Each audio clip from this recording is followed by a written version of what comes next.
ఈరోజు భీమవరం తాలూకా పాఠశాల కేంద్రాల్లో నిరసన తెలియజేస్తున్నాం.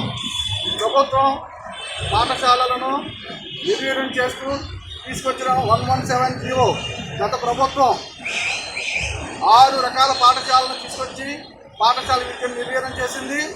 ఆ సమయంలో ఏపీటీఎఫ్ మరియు మిగతా సంఘాలు కూడా అనేక ఉద్యమాలు చేస్తున్న సమయంలో ప్రతిపక్షంలో ఉన్న తెలుగుదేశం పార్టీ యువ నాయకులు నారా లోకేష్ గారు యోగాలో పాదయాత్రలో మేము అధికారంలోకి వస్తే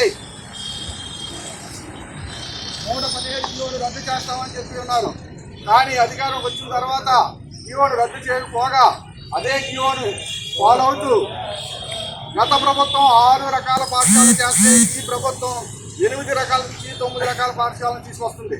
ఈ విధంగా తీసుకురావడం వల్ల ప్రాథమిక పాఠశాలలు ఏకోపాధ్యాయ పాఠశాలగా ఏర్పడి ఒక ఉపాధ్యాయుడితోటి విద్యా వ్యవస్థ గుర్తుపడి సుమారుగా 25,000 ఏకోపాధ్యాయ పాఠశాలలు ఒక సంవత్సరం లోపల మూతపడే పరిస్థితి ఏర్పడింది.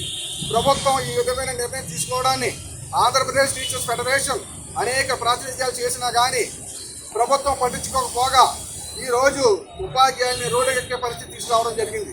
అందులో పిలుపు భాగంగానే రాష్ట్రంలో ఉన్న అన్ని పాత తాలూకా కేంద్రాల్లో ఈరోజు ఈ నిరసన ప్రదర్శన చేయడం జరుగుతుంది.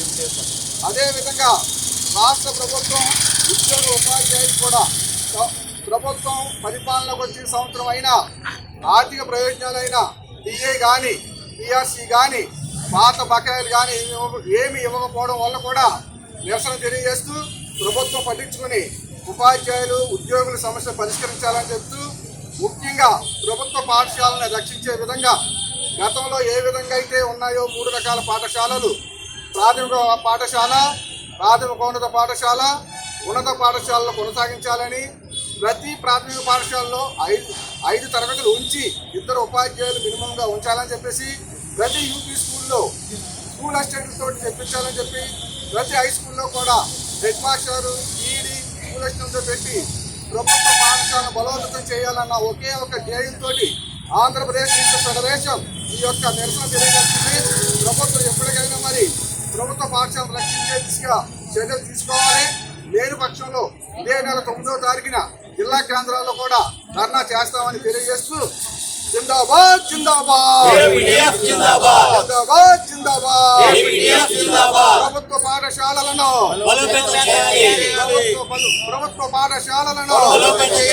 PRC commission